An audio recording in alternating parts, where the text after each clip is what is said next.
What's up, YouTube? ODST General back again, and it's been a crazy 24 hours here, guys. We have high winds up to like 75 miles an hour where I live.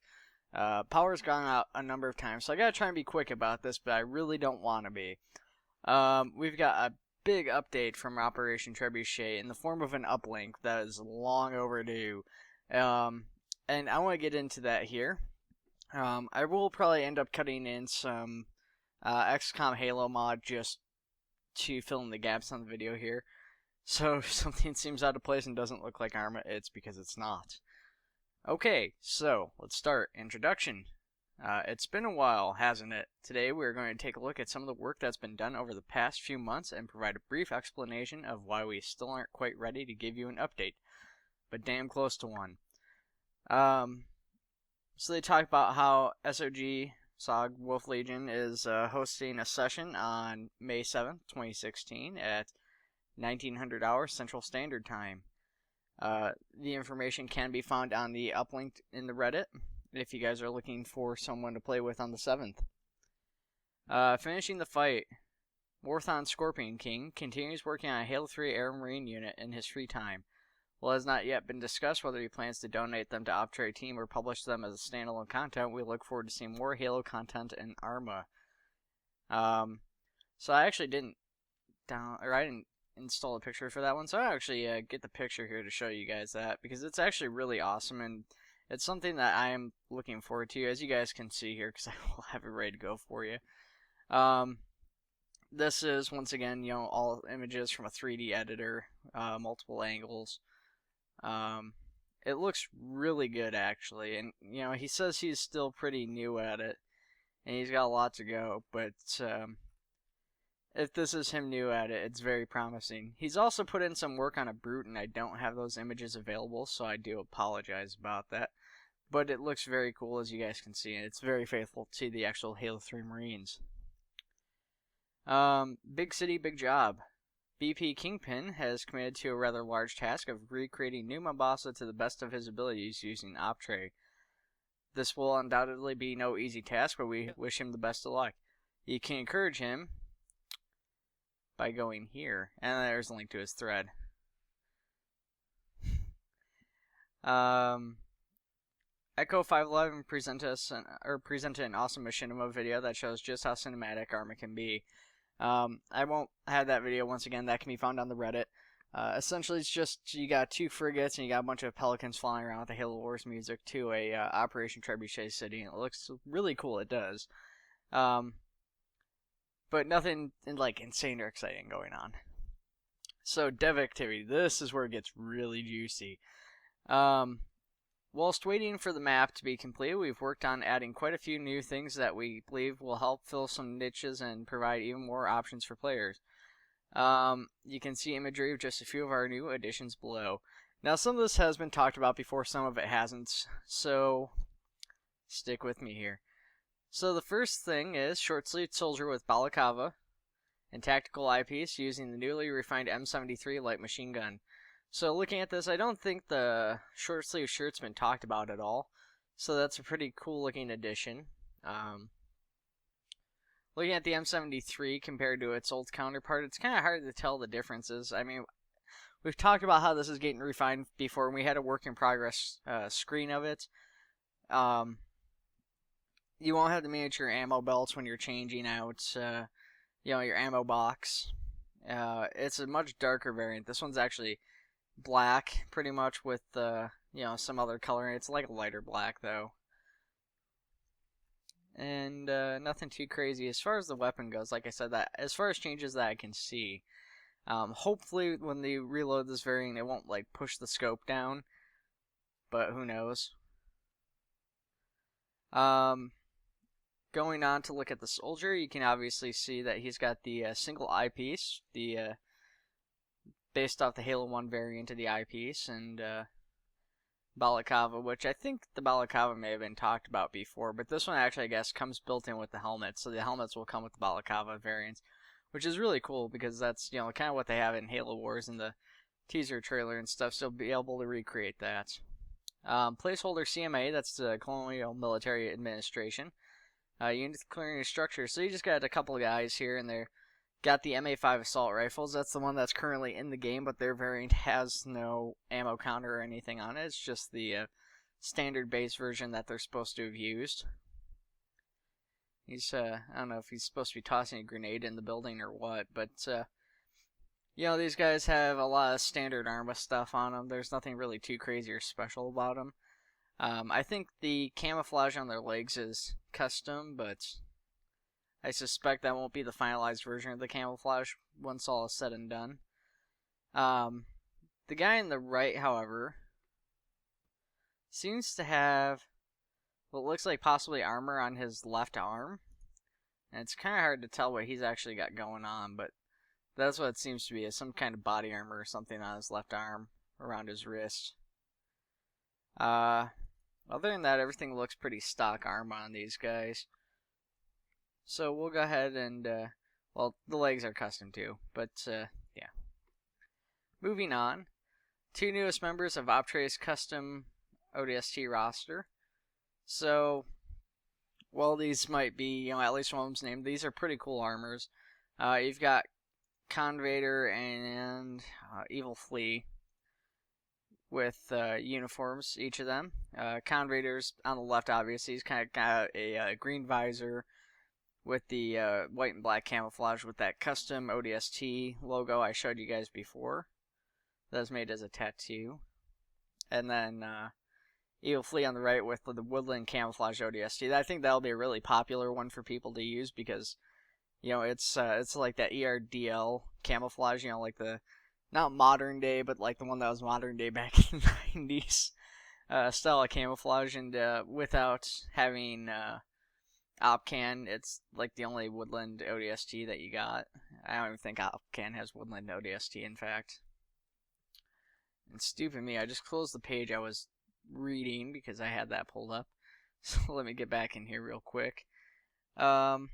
Placeholder CPD units arresting a suspected insurrectionist. So these are actually 2 pictures here.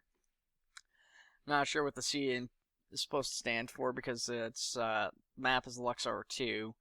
So maybe it's just Central Police Department or something. I don't know. City Police Department. Who knows?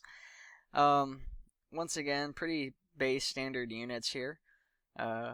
Really the only thing that sets them apart as being Halo is the fact that they have custom t-shirts with the new Mombasa logo on it, although I'm sure it's been renamed to look appropriate for their actual police departments. With it comes a new variant of the Falcon that says police on the side, and it's an all-black Falcon. Beyond that, I don't really see anything different beyond the standard Arma stuff. I'm trying to look for it, I just don't see it. Still, nonetheless, that's an exciting thing because I know a lot of people, myself included, have been waiting on the police. So having some form of them as well as the CMA being added, which has been kind of discussed before but never really set in stone, is really cool. New forward thruster system for the Pelican. I know a lot of people like that forward thruster system, and the current one that's in there is pretty buggy. Had all sorts of issues. So seeing this being like redone, you have the blue thrusters coming out from it. Should be really awesome. And they'll talk more about that a little bit later here. They haven't really given a whole lot of details on how this will vary from the current system that they already had in place, but expect it to work better with multiplayer and stuff like that, because I know that's where a lot of the issues emanated from with the script. ODST using the newly refined sniper rifle. So this variant of the sniper is the same variant that's currently in. However, it's much, much better looking. I've already shown this off, I think, my last video or the one before. Probably the one before. And, it's such a huge difference graphically speaking. The bipod also is built in on this variant. It hasn't been discussed as to whether or not this will actually still sink into the ground like the current variant, but hopefully it won't. Tactical munitions. So this is where we start getting into all the other crazy stuff. Big Wolf has been working lately on a new system for guided munitions that will be used in the longsword in the future. So basically, this has a video which you'll be able to once again find on the Reddit, as well as a picture. So in this picture you can see that this is taken in the pilot or co-pilot's position of the longsword. So this is also our first view from the actual cockpit position. It looks really awesome. You can see that you can see out the window, and you're able to somehow pull up a menu for designating a target and dropping the guided missiles off. You've got like a UNSC overlay, a very sci-fi looking type of deal. You got a lot of, like circuit boards or something here. Pretty cool stuff, that's for sure. It should be really interesting to see how that works out in the long run. Adding to that, though, HK Urban has been working on modeling new bombs and missiles. So these will work with that system, obviously. They look like modern day bombs and missiles for the most part. The big thing that sets them aside, I think, is really just like the UNSC texture and color patterns, which is, green, yellow with the UNSC text that you see in Halo 1, like on the, Halo 2 on the drop pods and on. And then, like a light gray. Moving on, Reach for the Sky. The Dog 88 has started working on a jump pack for ODSTs as seen in Halo Reach. Unfortunately, it's unlikely the project will be completed before version 0.14. There's obviously the image of it here. This is pretty much the same one used in multiplayer. We did, like they said, see this in Reach. The ODSTs use it. The Bullfrogs is what they were called.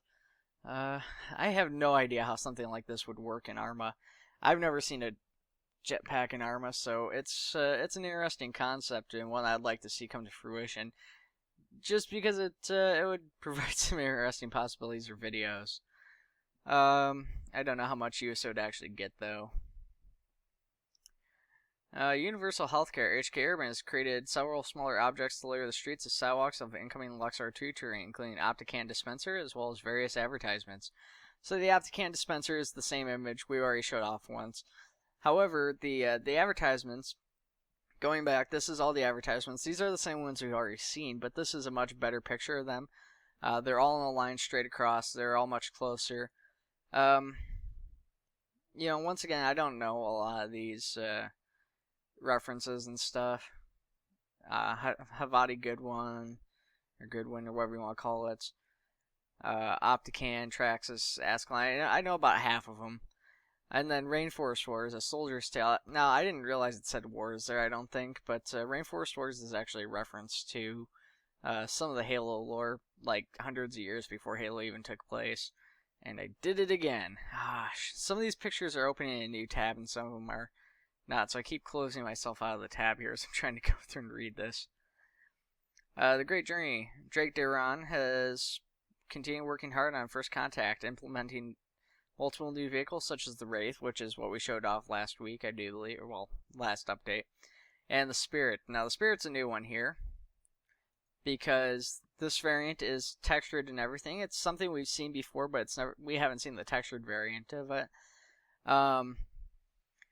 The non-textured variant had a window in the pilot's seat, and that seems to be gone, so I'm not sure how that will work with the new version. I don't know if a pilot will still be able to see out through like a window that's not actually there on the outer model, or if it will be like a picture-in-picture type of deal, where they have to use a monitor in order to be able to see anything going on outside. The interior bays don't seem to be having any seating or anything like that, so I don't know what they're going to have going on with that, but it's hard to tell from this angle too. There could be something farther back in than what we can see, but once again, I know I keep saying this every time I talk about First Contact, this isn't on par with Operation Trebuchet's current stuff, but every time we see a update from First Contact, and maybe it's because they're a little bit more infrequent or whatever, but he's making huge leaps and strides. I mean, this is so far over like the Ghost or like the currently standing stuff. Moving on, he's also learning a lot more about modeling, texturing, and modding in general from our veteran modder 880, giving him good knowledge and showing him new tricks he can use to improve old projects like the Sangheili. Some of this picture here, this is the same picture we showed off once again last update. However, This one zoomed out a little bit more. I think the last one you can only see like up to the shoulders. Sorry about that. Big burst of wind caught my attention. Anyways, you can see the wrist battle plating, and then of course the battle plating for the knees and stuff now in this version. Other than that, everything else looks the same. This is pretty basic stuff. It is good looking though. I mean, the wrists look kind of a little bit off, but I think once we actually see them textured and everything, they'll look a lot more in place than they do untextured. Going on, worth the wait. Well, I reckon you all are just aware as I am that New Year's has come and gone and stayed gone for a good bit. We missed that deadline by a mile, but we have what we believe to be a host of good reasons for that. Basically, this is a pretty long thing, but basically what they're saying is that with Apex coming out, they've decided to hold off on it a little bit, just to wait for a dev branch build of Apex to come out so they can test it, make sure the city and everything else is working fine for the new system, because they don't want to release it and then have everything break when Apex comes out like they did with the last update, which was a pretty big issue for a lot of people. You know, who knows what will happen with that. Hopefully, though, they're looking to try and do the release this month. Because the thing is, though, is that Luxor 2 is supposed to be like the center package of this new update. This is all the work they've been putting in for the most part has been centered around this, which is why, even though there's this host of stuff that we've not heard of in this update, and that's actually like not including stuff that we've been talking about, like the new assault rifles and stuff. You know, that's not, no, that's the whole point of this update. The whole point of the update is to bring in Luxor 2. Going on, there is one last thing they give us before they end the transmission or uplink, whatever you want to call it, which is their changelog for version 0.14. This is bound to change, although this is the most recent version of it. GATL1/A longsword has been added. Logistics cart has been added. We talked about that a while ago. That's the Halo Reach vehicle. Little cart things that are used to shuffle supplies around. Luxor 2 terrain, work in progress version. Short sleeve uniform. Convader and Evil Flea's ODST units. Portable generator object has been added.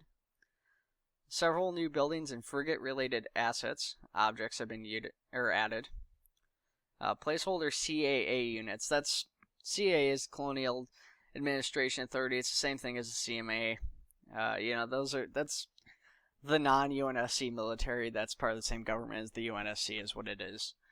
Ground game, Band of Bravery, and Battle Tanks music has been added. Thruster function back to Pelican script. Tactical glasses and eyepiece. Work in progress HUD, close air support, resupply and HEV function. Support variants of the M1087 Stallion vehicle, that's the Hemet. So we're going to see some variants of that. Currently all we have in is the troop transport version. So I'm sure we'll see maybe like a covered version or, I don't know, something. Well, probably not the covered version, but like maybe like an ammunition version or something. Balaclava, or Clava, variants of M52 helmets. SRS-99D suppressor. So that's the sniper rifle, so you'll have a suppressor for the sniper. Placeholder police units. Eden editor and categories and subcategories fixed. Fixed strange semi-transparency on Warthog and Marine knee pads and shoulders. Floating glitchy backpacks. Tiny belt on M73 when reloading. Shadow air on ODST helmets. Warthog headlights too bright. M6C alpha layering errors. DMR ejecting machine gun belt links. So, I kind of screwed up on that. So obviously all that stuff, things have been fixed. The Eden editor and categories and subcategories is the last thing that was added, and then it says fixed. The thing is some of these kind of continued over on the format I was reading before because I was reading on my phone. And then of course like knee pads and shoulders continues over to where you see fixed. So it threw me off some. Tweaked. Recoils of all weapons have been changed. Armor of any vest decreased slightly. Overall damage of weapons more in line with vanilla content. Changed any Warthog texture to be more distinguishable. That's something a lot of people have asked for because when you look at the Indie Warthog up close, it looks very unique, but when you see it from a distance, it's hard to see that it is actually different from the standard Warthog. So that's a nice change. I mean, we haven't seen what this new texture will look like, so hopefully it's something that's going to work from a distance, because that's where the big problem lies with the current one. Improved sniper and M73 textures. The M73 once again being the light machine gun. Sniper bipod is now built into the sniper. Moved all music to new separate PBO. Adjusted Falcon and Pelican flight models. This is something that's also been a hot topic for a lot of people. Personally, I don't mind the current flight models. I mean, I think they're great, but I know a lot of other people have wanted to see changes to them, so I guess that works out pretty well for some people. Removed artifacting resolution LODs and inaccurate MA5 optic reticle, whatever. Reverted the standard reticle. So, I believe when they're referring to the reticle changes as far as the MA5 goes, it just comes down to the, like I said, that built-in scope was supposed to be getting removed, so that's all I can think that they're referring to when they are talking about that reticle. When asked about the landing gear for the, the Spirit, I couldn't remember the name there for a second, guys. When asked about the landing gear for the Spirit and how it will work with pilots and stuff like that with the Wraith tank, essentially they said it's all still work in progress. So just because you see no landing gear or the tank only has the one hatch, don't necessarily presume that the tank's only going to have, just the driver, and the driver will use weapons and, control the tank. It might be that it's going to be two people that get in through that one hatch, or it could just be the one. The Spirit may have landing gear. They may just choose to go with, some sort of invisible hover, which is actually, like based off landing gear or something, anti-grav technology. It's all up in the air at this point, is essentially what it comes down to, though. And going through, I don't think there's a whole lot else to talk about. Another server went down, but that's only because they're not going to be playing Optray constantly now. And I think that's pretty much everything. There was also one other thing now I remember. Now I couldn't remember what it was, and I was thinking there was something else. Just a small little tiny thing here. One of the developers posted on their YouTube just a tiny little update, showing off some of the development hassles of trying to get some of these scripts and stuff working. If you go to Somalian Gumbo on YouTube, you can watch them testing out the new drop pod script, in which a parachute for the drop pod ends up appearing and spawning below and upside down the drop pod and just causing it to get stuck in the air and like spin around rapidly. But that's everything, guys. I mean, that's about 25 minutes of pure updates, and that's just me going quick, not hitting all the really fine details, just trying to cover as fast as I can. So anything else you guys want to know? Just obviously, like always, make sure to ask for questions, stuff like that. And, we'll keep it up.